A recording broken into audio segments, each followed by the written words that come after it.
Hello dear students, today we are going to learn and understand the question and answers of lesson number 4 Maharashtra before the times of Chhatrapati Shivaji Maharaj from 7th standard history and civics.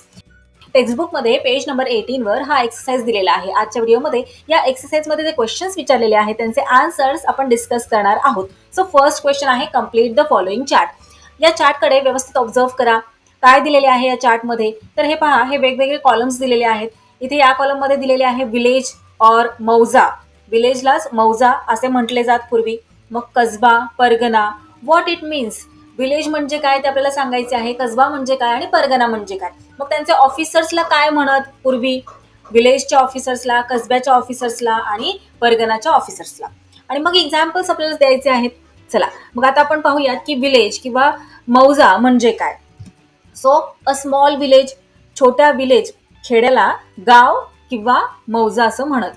Kasba, Kasba कशाला म्हणत? मोठ्या खेड्याला किंवा गावाला कसबा असं म्हणत. आजचे तालुक्याचे ठिकाण जे असते ना त्याला कसबा असे पूर्वी म्हणत होते. आता परगणा म्हणजे काय? परगणा म्हणजे अ ग्रुप ऑफ विलेजेस. एका परगण्यामध्ये अनेक गावांचा समावेश असेल. आता प्रत्येक परगण्यामध्ये मग जी गावांची संख्या आहे ती समान होती का? तर नाही. प्रत्येक परगण्यामध्ये गावांची संख्या समान नव्हती. जसे पुणे परगणा. पुणे परगणा हा सगळ्यात मोठा परगणा होता. त्यामध्ये टोटल 290 विलेजेस होते. चाकण परगण्यात 64 विलेजेस होते. शिरवळ परगणा हा सगळ्यात लहान परगणा होता. त्यामध्ये टोटल 40 विलेजेस होते. आता आपण पाहूयात की ऑफिसर्स, विलेजेसमध्ये कोणते ऑफिसर्स काम करत होते? तर पाटील आणि कुलकर्णी. पाटलांचं काय काम असं? Patil was the chief of village who tried to bring maximum land under cultivation and settle disputes in the village and maintain peace. Patil हे गावचे प्रमुख होते आणि ते काय काम करत? तर जास्तीत जास्त जमीन लागवडीखाली कशी आणता येईल यासाठी ते प्रयत्न करत असत. त्याचप्रमाणे गावामध्ये जर भांडणे झाले, कोणामध्ये वाद झाले तर ते वाद मिटवण्याचे काम पाटलांचं होतं. थोडक्यात गावात शांतता राहावी यासाठी ते प्रयत्नशील असत. कुलकर्णी, कुलकर्ण्यांचं काय काम होतं? Kulkarni help Patil in his work and kept record of revenue that was collected. Kulkarni काय करत असत? तर पाटलांना मदत करत असत आणि जो महसूल म्हणजे रेव्हेन्यू जमा झालेला आहे त्याची नोंद ते ठेवत असत. आता कसब्यामध्ये कोणते ऑफिसर्स काम करत? तर शेटे आणि महाजन. हे ऑफिसर्स काय काम करत असत? तर कसब्यामध्ये बाजारपेठा बसवण्याचे काम करत असत आणि महाजन हे हिशोबाची नोंद ठेवत. आता परगण्यामध्ये कोण ऑफिसर्स होते? तर देशमुख आणि देशपांडे. देशमुख हे एका परगण्यात जेवढे पाटील आहेत त्या सगळ्या पाटलांचे प्रमुख होते. पाटील जे काम गाव पातळीवर करत तेच काम देशमुख परगण्यात करत असत. तर देशपांडे, देशपांडे काय करत?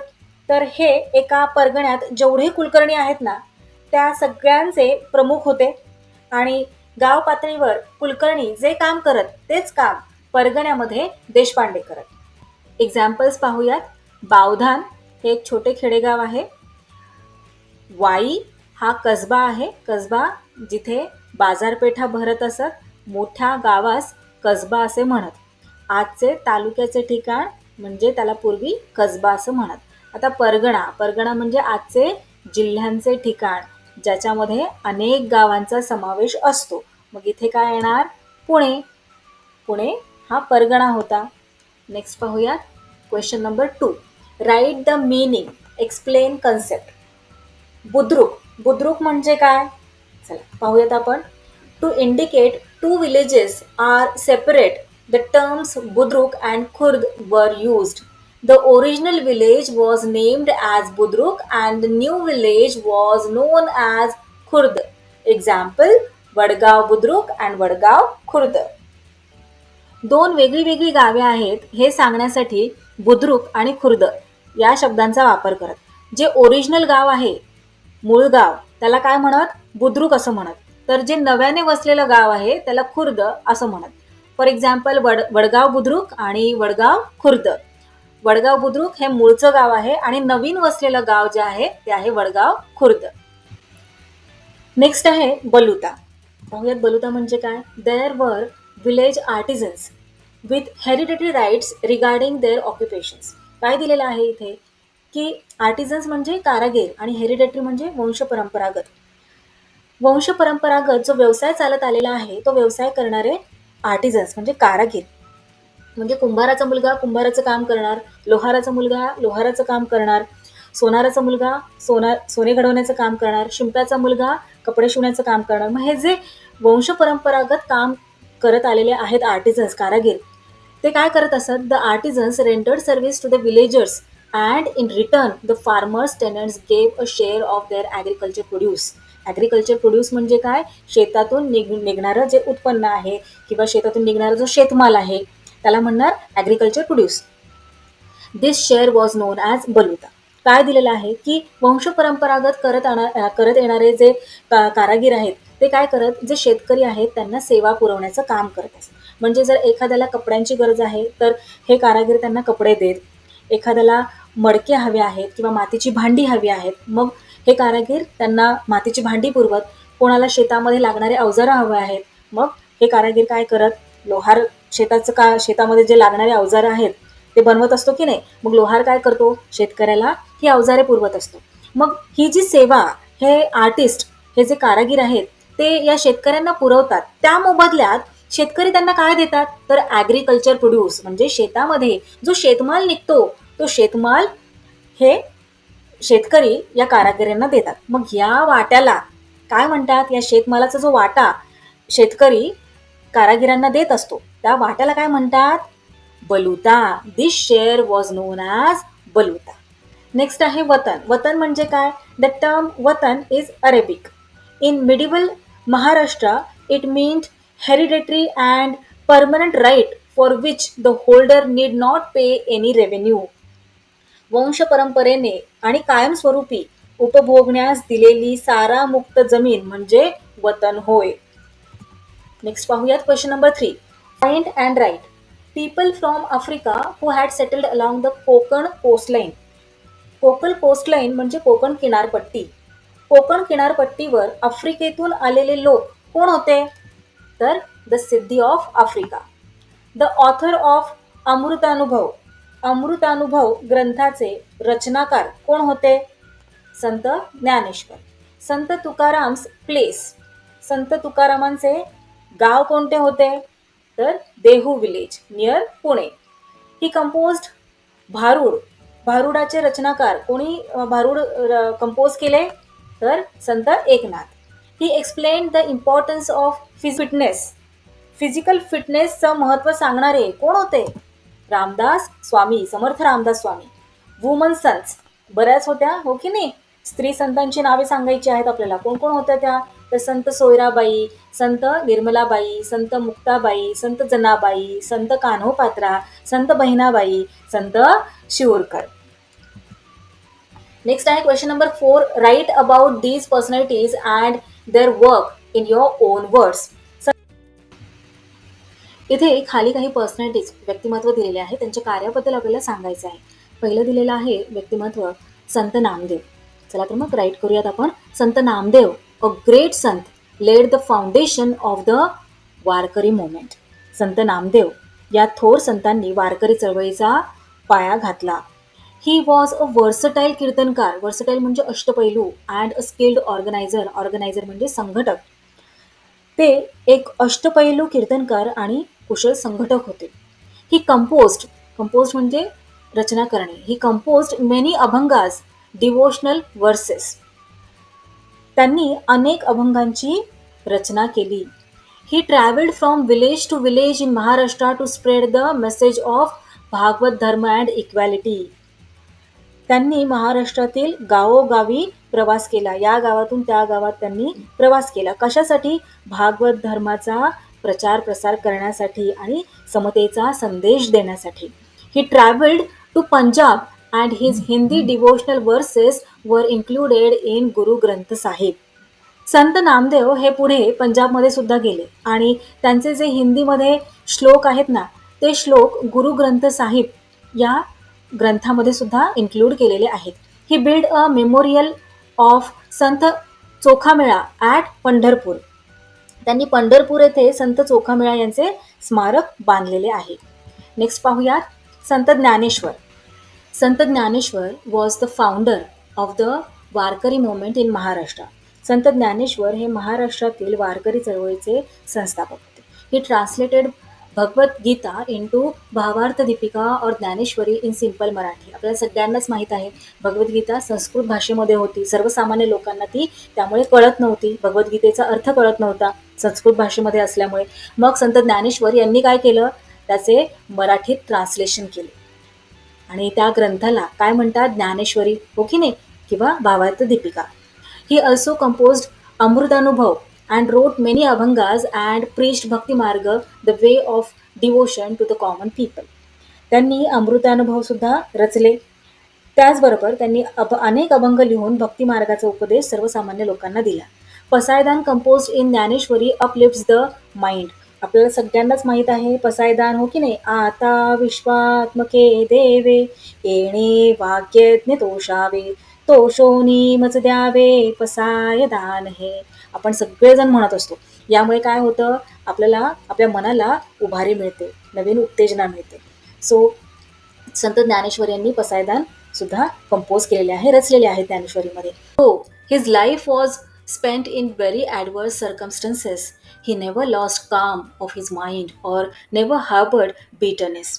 आता इथे बिटरनेस म्हणजे कटुता आणि हार्बर्ड म्हणजे मनात साठवून ठेवणे. एखादी गोष्ट मनामध्ये, एखादी गोष्ट किंवा एखादी भावना, एखादा विचार मनामध्ये साठवून ठेवणे. संत ज्ञानेश्वर यांचे जीवन अत्यंत प्रतिकूल परिस्थितीत व्यतीत झाले असले तरी त्यांनी कधीही मनाची शांती गमावली नाही किंवा कधीही कटुता बाळगली नाही. His brothers Sant Sopandev, Sant Nivruttinath and sister Sant Muktabai too composed many devotional verses. त्यांचे भावंड कोण कोण होते, संत सोपानदेव, निवृत्तीनाथ, संत निवृत्तीनाथ, संत मुक्ताबाई यांनी सुद्धा अनेक भक्तिपर श्लोक रचलेले आहेत. नेक्स्ट पाहूयात संत एकनाथ. संत Eknath was a prominent Sant associated with Bhakti movement. संत एकनाथ हे भक्ती चळवळीशी निगडीत एक प्रमुख संत होते. ही हॅड कंपोज म्हणजे रचने. He had compose many bharuds, abhanga and gavlans to preach the importance of devotion. Preach म्हणजे शिकवणे, सांगणे, डिवोशन म्हणजे भक्ती. भक्तीचे महत्त्व सांगण्यासाठी संत एकनाथ यांनी अनेक भारूड, अभंग आणि गवळणी रचल्या. He has portrayed people's life in Bhavartha Ramayana through the story of Ram. Bhavartha Ramayana हा एक ग्रंथ आहे जो संत एकनाथ यांनी रचलेला आहे. या ग्रंथामार्फत त्यांनी लोकांना सांगितलंय, कशा प्रकारे सांगितलंय तर रामाच्या कथेतून लोकांना सांगितलंय की कसे आचरण असायला हवे, कसे वागायला हवे. He maintained that there was no need to renounce worldly matters for attending Paramartha, the highest truth, through his own conducts. परमार्थ मिळवण्यासाठी ऐहिक गोष्टींचा त्याग करण्याची काहीही गरज नाही असे संत एकनाथ यांनी सांगितलेले आहे. ऐहिक गोष्टींचा त्याग करण्याची गरज नाही याचा अर्थ काय, तर संसाराचा त्याग करण्याची गरज नाही परमार्थ मिळवण्यासाठी. हे त्यांनी स्वतःच्या वागण्यातून सिद्ध केले, लोकांपुढे मांडले. He was proud of Marathi language and stated that it was not inferior to Sanskrit. पूर्वी संस्कृतला देवभाषा मानलं जायचं, म्हणजेच देवांनी रचलेली भाषा संस्कृत भाषा. तेव्हा संत एकनाथ काय म्हणायचे, संस्कृत वाणी देवे केली तरी प्राकृत काय चोरापासूनही झाली. याचा अर्थ काय की जर संस्कृत भाषा ही देवांनी तयार केलेली आहे, मग आपली जी प्राकृत मराठी भाषा आहे ती काय चोरांनी तयार केलेली आहे का. मग इथे काय म्हटलेलं आहे, he was proud of Marathi language and stated that it was not inferior to Sanskrit. Sant Eknath म्हणतात की मराठी भाषा ही संस्कृत भाषेपेक्षा काही कमी नाही, कनिष्ठ नाही. इन्फिरियर म्हणजे कमी. ही क्रिटिसाइज्ड दोज हू हेटेड अदर रिलिजन्स. जे लोक इतर धर्माचा द्वेष करत त्यांच्यावर संत एकनाथांनी कठोर टीका केली होती. संत तुकाराम महाराज. संत तुकाराम महाराज कंपोज्ड तुकाराम गाथा which is a precious treasure of Marathi language. Precious treasure म्हणजे मौल्यवान खजिना. संत तुकाराम महाराजांनी तुकाराम गाथा रचली आणि मराठी भाषेतील हा एक मौल्यवान ठेवा आहे, मौल्यवान खजिना आहे. द अभंग कंपोजिशन्स वर very pleasing and lucid, reaching the greatest poetic height. Tukaram महाराजांच्या अभंगरचना प्रसन्न आणि प्रासादिक होत्या, म्हणजे आहेत. त्यांच्या अभंगांना श्रेष्ठ कवित्वाची उंची लाभलेली आहे. He preached that the way to reach God was by loving the unhappy and the tormented ones. संत तुकाराम महाराज काय म्हणतात? जे का रंजले गांजले त्यांसी म्हणे जो आपले, तोची साधू ओळखावा, देव तेथेची जाणावा. काय म्हणतात संत तुकाराम महाराज? की जे रंजलेले आहेत, गांजलेले आहेत, दुःखी आहेत, पीडित आहेत, तिथेच देवत्व पाहावे, त्यांची सेवा करावी, त्यातच खरं देवत्व आहे. He put this idea into practice by drowning the papers in Indrayani river related to loans given to the people. आता हे त्यांनी कसं दाखवलं? जे का रंजले गांजलेले आहेत, जे दुःखी आहेत, जे पीडित आहेत, देव तिथेच पाहायचा, त्यांची सेवा करायची, असे तुकाराम महाराज म्हणायचे. मग त्यांनी हे स्वतःच्या कृतीतून दाखवलं. कसं दाखवलं? तर त्यांच्याकडे लोकांचे जे कर्जाचे पेपर्स होते, लोनचे जे पेपर्स होते, ते पेपर्स त्यांनी काय केले? इंद्रायणी नदीमध्ये टाकून दिले, वाहून लावले. He criticised hypocrisy and blind faith and tried to link bhakti devotion with morality. संत तुकाराम महाराज यांनी ढोंगीपणा आणि अंधश्रद्धेवर कठोर टीका केली. त्यांनी भक्तीला नैतिकतेशी जोडण्याचा प्रयत्न केला. He faced the wrath of the Orthodox who were opposed to his efforts to create awakening among the people and through his abhangas in river Indrayani. लोकांमध्ये जागृती निर्माण करण्याच्या संत तुकाराम महाराजांच्या प्रयत्नांना काही कर्मठ लोकांनी विरोध केला. या कर्मठ लोकांच्या विरोधाला संत तुकाराम महाराज यांना सामोरे जावे लागले आणि त्यामुळे त्यांचे अभंग इंद्रायणी नदीमध्ये टाकून देण्यात आले. He belong to Dehu near Pune but had devotees and followers from different caste and creeds who prescribed the treasure of his अभंगास.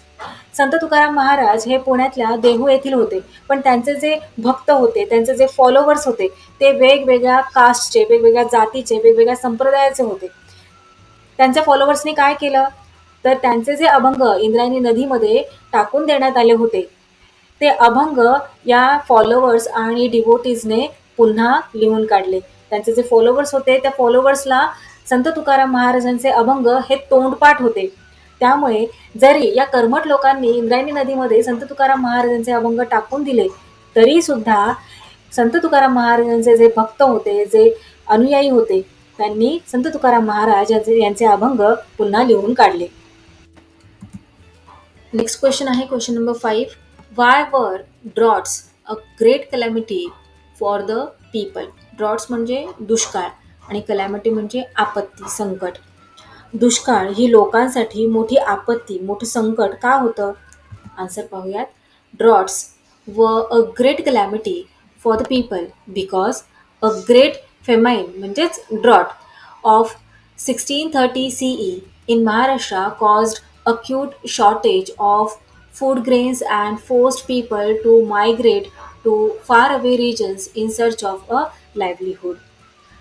महाराष्ट्रात 1630मध्ये मोठा दुष्काळ पडला. या दुष्काळामुळे अन्नधान्याची तीव्र टंचाई निर्माण झाली आणि लोकांना उदरनिर्वाहाच्या शोधात दूरदूरच्या प्रदेशात स्थलांतर करावे लागले. मायग्रेट म्हणजे स्थलांतर करणे. Entire families, cattle and farm animals died. संपूर्ण कुटुंबे, गुरेढोरे आणि शेतातील प्राणी मरण पावले या दुष्काळामुळे.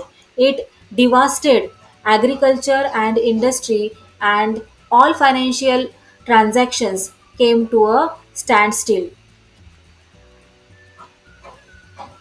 या दुष्काळामुळे शेती, उद्योग हे सगळं उद्ध्वस्त झालं. डिवास्टेड म्हणजे उद्ध्वस्त होणे आणि सर्व आर्थिक व्यवहार त्यामुळे ठप्प पडले. It was a great challenge to bring back normalcy after devastation caused by the famines. दुष्काळामुळे झालेल्या विनाशानंतर सामान्य स्थितीत पुन्हा येणे हे मोठे आव्हान होते. So that's all for today. We will meet again in our next video. Till then keep learning, keep enjoying. Bye bye.